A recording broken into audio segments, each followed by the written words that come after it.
Oh, sometimes I feel like the puka is the only one that really understands me. Ugh.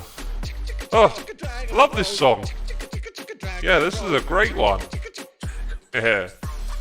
I wish I were a dragon, bro. Kind of depressing. Yeah.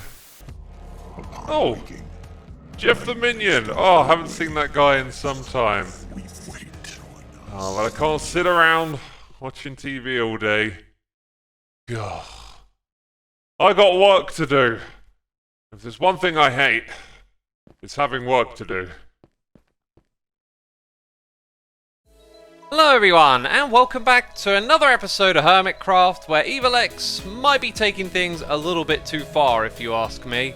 And there is snow up here that needs to be removed, I think. I need to grab some string, right, and clear all of this up. We will do that shortly, but first of all we need to head on inside, as EvilX has told me that he's been busy getting the shop prepared, and to not worry, as he's going to explain everything later in the video, which to be honest has me a little bit worried. And yeah, not too much done in here, but I can see that there are things for... What is that? Derpcoin? Derpcoin? That's my face. I mean, not this face, the normal face. I'm the derp. And I guess now that I am a currency. Wow, this must be what EvilX was going to explain to me. I do not understand, but apparently Derpcoin is now a thing. I've got to say it, I'm a little bit on the disappointed side. I mean, I put all of this effort into the exterior of the building, and EvilX has done hardly anything on the inside. We should also do something about all of this fire around the outside here. Goodness me, this is a hazard for your health. Anyway, I wanted to do something a little bit different in today's episode. I wanted to get creative and show you some of the design process that goes into the buildings that we do. So my friends, do not be alarmed, for yes, we are in creative mode, but we are not on the Hermitcraft server. We're in a backup of the world playing single player, and I'm going to use the space here to design a bridge. I'll design it in creative mode, and then we'll build it on the server for real. Now the reason that I want to build a bridge is because I had so much fun with the last one that I did.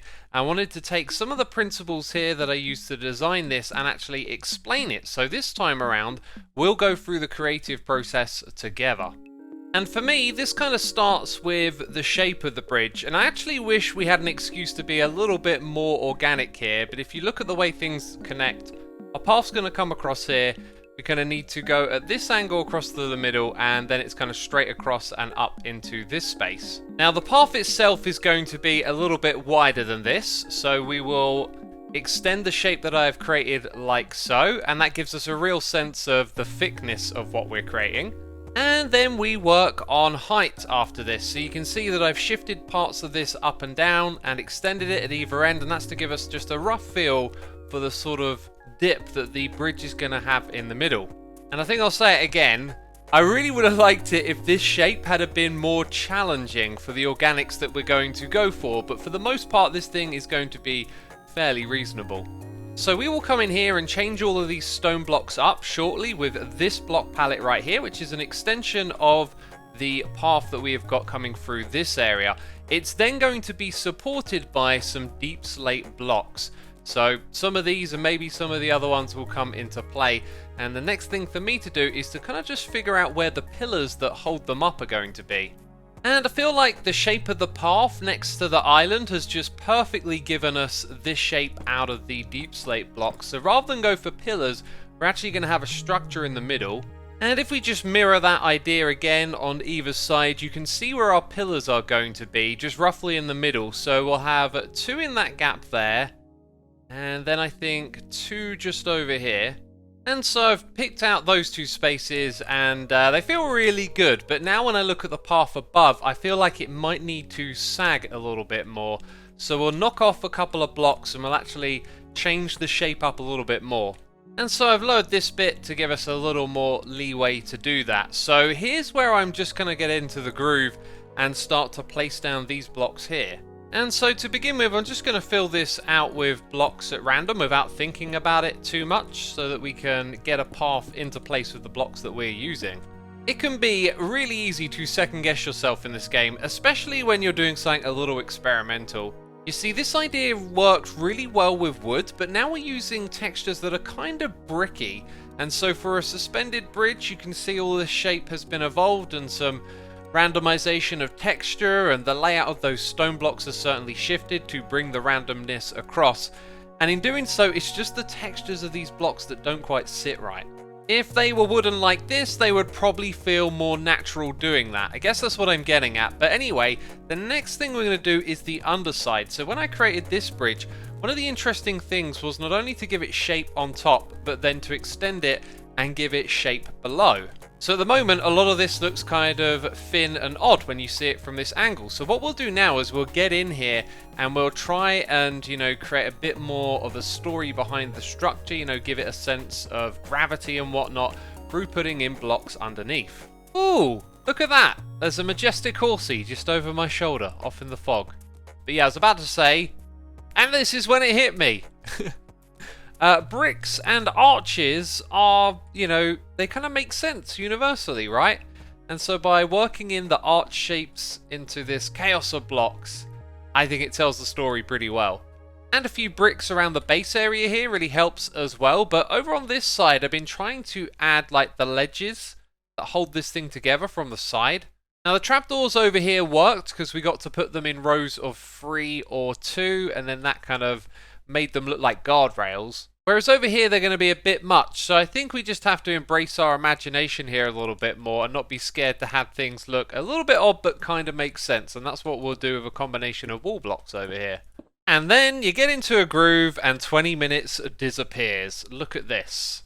Yeah, I've swapped out this for brick. It just makes so much more sense now. And the whole thing is actually quite different from how I originally envisioned it. But this is how we're going to transition from one area to the other. Obviously, I haven't finished this bit over here, and there might still be 1 or 2 more details to add. Oh, one of the really important things with these walls is that they always need to attach to something. I'll put it on that side. There you go. And yeah, without that, they can end up looking kind of funky. This bit looks really good on occasion, like when it lines up here. That just looks fantastic. And then over here where you get the bits of 2 together, not quite as good, but either way, I'm really happy with how this has turned out. And so for the final wave of details I'd normally put in, I don't think there's a lot that's really going to mix with this. Like, you can put buttons down, which kind of look like little rocks that have landed in the area, but I don't know. I feel like maybe some of these don't actually belong here. You can also use pressure plates and trapdoors for texture and for different height differences, but as we're not using wood and the colour is a bit too vivid, those don't fit in here either. So I don't think I'm going to use these blocks because they're also only ever going to appear at every other height because of the half slabs, and so if you overuse them then it will be kind of obvious where you're putting them. And I think the same thing goes for the lichen as well. It doesn't even really fit in. So maybe just these over on the edges here. That's about the one thing I think we can get away with, some textures on top of the tuff. Once we put them on here, maybe just 1 or 2 we might get away with. But anyway, I have now constructed the bridge in survival on the Hermitcraft server, and doesn't it look glorious? You'll also probably notice that there is now Podzol. I had the help of other hermits on our Monday live streams, and they came over here and ripped out all of the grass that used to be and replaced it with Podzol, of all things. It looks a little bit bare and barren at the moment, but we will spruce it up with some details that will certainly go a long way to making this thing look fantastic, and I love it. Kind of means that our starter area here is almost finished. Now, you may have thought that I spent some time chopping down spruce trees collecting the Podzol, but I wanted to get a lot en masse, and I thought that could be a little bit grindy, especially considering that you got to chop down all the trees as well. So looking at the world map over here, we needed to go in search of the giant tree taigers, and look at this. There's actually none for a very long time. This is the closest one that I could find. It was about 12,000 blocks out, and so I had to dig a massive nether tunnel to get there in the nether. So if you happen to be wondering what biome I'm talking about, it's this one here where Podzol naturally generates, and for some reason on our seed it's at least 12,000 blocks away in any direction from the main island. Anyways, we were working on the island, of course, and what I want to go around and do is add a few little details, things like dead bushes, and then these sorts of bushes around to sort of fill up this barren space of Podzol. But in the meantime, we have a message from the one, the only, Evil Xisuma. My friends, welcome to the basement of the evil empire. It's not very cool down here, really, is it? But I am here to introduce to you the one, the only, the Derpcoin. And, that looks pretty hilarious, that little derp face dropping right at you. Oh, amazing. So, why the Derpcoin, you might be thinking? Well, it's really quite simple. We're going to create our own currency to be exchanged for diamonds. So, in our shopping empire, everyone has to use the Derpcoin. So, it may seem simple enough, but what we are doing here is exploiting the psychology of the hermit's minds to maximize profits. Wahaha! So we are going to be selling Derpcoin at multiple prices. This is to distort its actual value. Now 30 for free sort of means 10 for 1, but with a little bit extra. And those kind of mathematics, you know, they make your head hurt, right? And what do hermits do? They'll take the path of least resistance and avoid calculating and figuring out the real value of what they're buying. So in here, 3 diamonds can be exchanged for 32 Derpcoins. The thing is, there is also a limited supply. This means when the best price runs out, the hermits will be resorting to buying the lower ranks where the Derpcoin costs more. So you might have a rough idea of how many diamonds you've spent on the Derpcoins you've got in your pocket, but then when you come over here, again, the maths will get harder because 5 Derpcoins for 12, 10 for 64. What does this all mean? The mathematics of it is all too difficult. And once again, the path of least resistance. They will just give in, buy more Derpcoins, and spend them in our store. And I've just realized that these old prices are wrong. I feel like the power of the derp is rubbing off on me. So it's 1 for 8 and 2 for 20, and then 3 for 32. And if the derp is rubbing off on me already, then it's bound to run off on some of these hermits, right? And another thing to consider, by the end of the season, not every hermit will have spent all of their Derpcoins. Which means, in a ways, they would have given us some free diamonds for all of those unspent coins. Now, I wouldn't lie to all of you, would I, my glorious, glorious minions, watching me on my evil endeavors. I am admittedly very lazy. I like blowing stuff up, but I'm not so good at building things. I think we might need to convince the Axolotl to come in here and make this place look pretty. But for now, I have erected some chests and put some stock inside of them. And as you can see, we're selling 3 of the very popular books. And once again, they all have different prices to make the calculation of their true value a little bit confusing. On the other side of the room, we also have our portable XP, our iron ingots, and the garrets. Yes, everyone likes to say gapple for golden apple. Let's try and start a new thing here, garrets. It probably won't catch on, will it? And again, different prices for different quantities, distorting the value. I think you get the concept by now, and in the future we are going to introduce more predatory tactics to make the most out of this store and maximize our profits and extract as much diamonds from those hermits as we can. But we need to make a friendly introduction, so we've set up this book. Welcome to the Evil Emporium. Here at EE we run our economy on the power of Derpcoin. Exchange your hard-earned diamonds, free of conversion fees, and shop to your heart's content. And there's a bunch of waffling going on here. And then a bunch of legal stuff as well.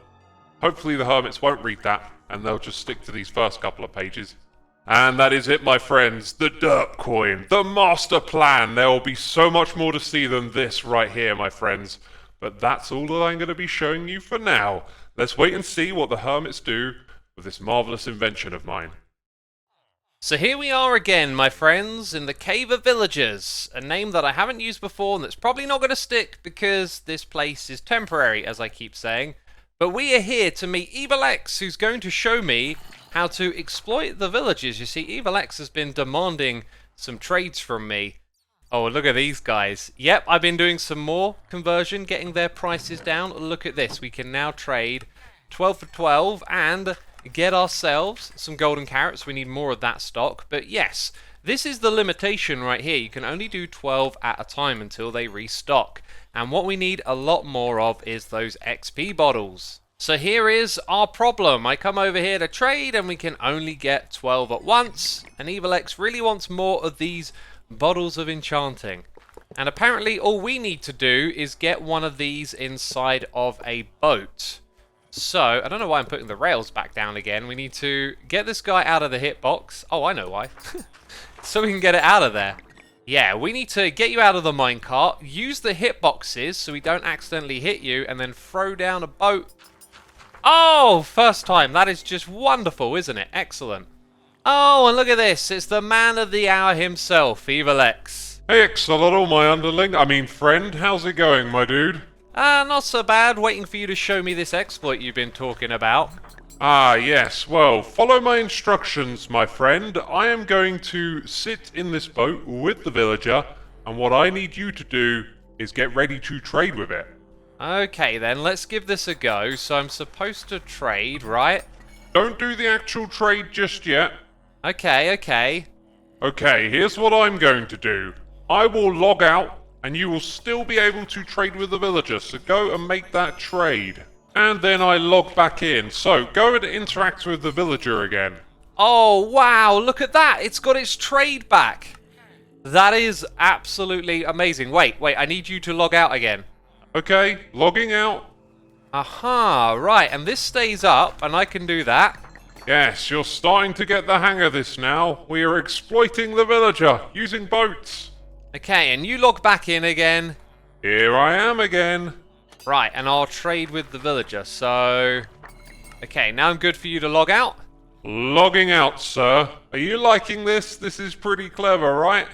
Well, that is really something, my friend. Let's do this one more time. I'm going to make the trade. My pleasure. Logging out again. And then we'll do the trade here. Oh, that is so cheaty, my friend. So I've gotten some more stock together. We're going to make sure we got tons of it before we open the store. And I'm coming out here just to gather some decorative materials from the mesa. Someone's been over here, left a sign. Also signposted there's the coral reef and the flower forest. And I had an extra sign, so I hope you have a good day. That, my friends, that has got to be Joe Hills. And anyways, I am simply out here to grab some dead bushes. And I was thinking, I'm sure I've gathered some of these before. Yeah, they also generate in the podzol biome, but I only got a few. Anyway, right, need to pick these up. We're going to use them on the island. And we're back, and the place is a little greener behind me. And on this side, it's got a little bit more of the browny orange of these dead bushes. Over on this side, the vegetation is a little greener. One of the things I did is I went round next to the water and put a lot of grass down there. So it kind of grows nearer the water. And yes, we got some custom trees here. I'm not entirely sure how I feel about this. I think they looked a little better when I didn't try and mix and match the two different bush colours together. But it's certainly different and unique. And I don't know, I might tweak or change this a bit. But for now, I consider our starter island here to be finished. And with those changes, we close the chapter on this beginning part of Season 8, right? We are now getting off of our starter island and expanding our base through the mountain over here to the other side. But in order to do that, we need to expand the path, and the palette of this is actually going to change when we get through to the next area. And I am literally sort of going to dig through and upwards like this into the mountain, and we'll pop out on the other side. I've still got that beacon effect, which is going to run out around here. Yep, there you go. So I guess we're going to need a new beacon building. For now, though, I'll try and do the old sprint. This thing's going to run out before I even get anywhere. And there we go. I busted through a hole up to the area here. I think maybe it should be more of a tunnel that comes out down into this part. So I've set up a beacon underground, kind of in the new area we're going to be working on, and our path will probably go in a little bit like this and then off to the side, and this is where we're going to transform all of these temporary farms into actual buildings with functionality and all sorts. And we can also see EvilX from over here. Also, where have all of my sheep gone? Oh, I think I found the culprit. Yeah, you've been caught up red-handed, my friend. Well, that might be rather problematic for me because I cleared out all the other mobs in the area. So thanks to this guy, it's going to be a pain to get some more sheep again. Also, what on earth is that? That's a very strange looking thing. Oh my. It's some sort of double upside down llama in a boat. Yeah. God. The shenanigans, right? They continue on. This build just looks absolutely amazing. Look at it right there. That is glorious. I have also just remembered that a few days ago it was map day. So every 2 weeks we create this little 2x2 map of the area. And this was before I did the Podzol transformation. So you can see the Evil X building over here, some of our temporary farms and stuff, and the greenhouse, yes. But next time we do this thing's going to look completely different. We're going to have a bridge going across there. This was a really cool project idea. And look at our copper blocks too. These things have fully weathered, except for that one block right there. Yep, that one definitely copper block has yet to weather. Oh well, we'll keep waiting. This kind of reminds me, I've barely been using, well, I haven't used my copper farm since I last AFK'd it for the video. Need to get on that. I'm also thinking, you know, 1.17.1, the drop rates are going to be increased, but I need copper for part of the block palette that we're going to use in this area over here. But enough of me waffling about my plans for the future. We have a shop that needs stocking up, so I need to clear out all this junk and move some items around. So the shop over here is ready to go. I need to announce this to the other hermits somehow. I've adjusted a couple of prices as well. It's now 6 for 16 and over here 11 for 64. And we used to have our own little entrance to the area down below right here with the scaffolding. Now I've just moved it over here because we don't want, you know, someone coming to the shop and then going straight down underground and finding all of our stock down here. Well, it looks like we're all good to go here, and I got to say, this place could do with some sprucing up. This isn't like the most interesting shop layout I've ever seen, and I've got some good ideas for what we could do to make the interior of this place look really grand. But as always, all these plans are for another day. If you have enjoyed the episode, be sure to leave a like, and of course, subscribe to the channel if you haven't done so already, and I'll be seeing you soon with another episode of Hermitcraft. Ciao for now. Bye-bye.